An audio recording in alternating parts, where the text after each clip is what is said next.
প্রকৃতিতে শরৎ বন্দনা, শেষ দিন ভাদ্রের, ঝরছে গুড়ি গুড়ি বৃষ্টি। মতিহারের সবুজ চত্বরে শিক্ষার্থীদের কেউ কেউ গা ভিজিয়েই হাঁটছেন, কেউ বা আবার নিজেকে রক্ষায় ধরেছেন ছাতা, কখনো আবার রোদ। সোমবার এমনই পরিবেশে শেষ হলো রাজশাহী বিশ্ববিদ্যালয় কেন্দ্রীয় ছাত্র সংসদ রাকসু নির্বাচনে প্রার্থীদের প্রথম দিনের প্রচারণা।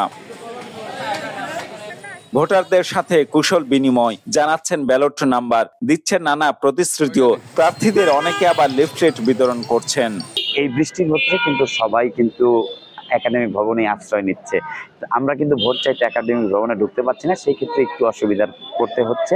তবে যতটুকু পারছি কভার করছি। আমাদের অনেক ভোটার, সময় কম, আমাদের ভোট চাওয়া, ধারে ধারে যাওয়া ছাড়া আর কোনো বিকল্প নেই। আলহামদুলিল্লাহ ভালো সাড়া পাচ্ছি এবং শিক্ষার্থীরা আমাদের উপর আস্থা রাখতেছে। ডাকসু এবং জাকসুতে যেভাবে তারা আস্থা রেখেছে, এখানেও তারা আস্থা রাখতেছে।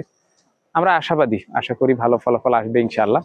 এদিকে বেশ কয়েকটি হলে প্রতিদ্বন্দ্বী না থাকায় 42টি পদে একক প্রার্থীকেই বিজয়ী ঘোষণা করেছে নির্বাচন কমিশন। এছাড়া 4টি ছাত্রী হল সংসদে একটি করে পদে কোনো প্রার্থীই পাওয়া যায়নি। রাকসু নির্বাচনে বিভিন্ন শীর্ষ পদের প্রার্থীদের অভিযোগ, সামাজিক যোগাযোগ মাধ্যমে সাইবার বুলিং এর কারণে অনেক নারী শিক্ষার্থী প্রার্থী হওয়ার আগ্রহ দেখাননি।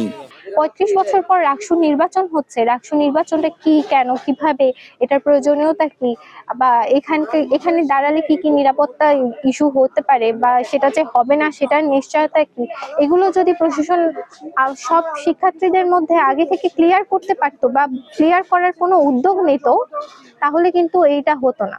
আমরা প্রত্যেকটা যুদ্ধে আমাদের মেয়েদেরকে ঢাল হিসেবে ব্যবহার করি। যুদ্ধ শেষ, তাদেরকে আমরা খোঁজ রাখি না। এটা আমাদের ব্যর্থতা। আমাদের মেয়েদের ভয়ের ভ্যালিড কারণ আছে।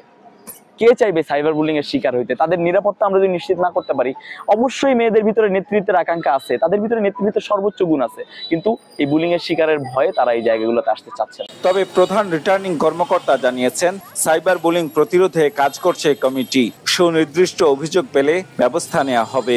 ঢাকা বিশ্ববিদ্যালয়, জাহাঙ্গীরনগর বিশ্ববিদ্যালয় সবখানেই মেয়ে প্রার্থীদের সংখ্যা তুলনামূলকভাবে কম ছেলেদের তুলনায়, এটাই বাস্তব। সেই কারণেই ছাত্রী হলগুলোতে বিনা প্রতিদ্বন্দ্বিতায় পাস করার প্রবণতাটা আমরা এখানে লক্ষ্য করেছি যে বেশি। আমরা এরকম সিদ্ধান্ত গ্রহণ করেছি, যদি এরপরও কোনো গ্রুপ থেকে এরকম সাইবার বুলিং থাকে, আমাদের কাছে সুনির্দিষ্টভাবে লিখিতভাবে অভিযোগ করলে আমরা এগুলো বন্ধ করার ব্যবস্থা করব। আগামী 25 সেপ্টেম্বর রাকসু নির্বাচনে ভোট গ্রহণের 24 ঘন্টা আগ পর্যন্ত প্রার্থীরা প্রচারণা চালাতে পারবেন। প্রায় 29,000 শিক্ষার্থীর পক্ষে প্রতিনিধিত্ব করতে ভিপি পদে লড়ছেন 18 জন প্রার্থী, আর 13 জন প্রার্থী প্রতিদ্বন্দ্বিতা করছেন জিএস পদে। Ziaul Gani Selim, Star News, Rajshahi.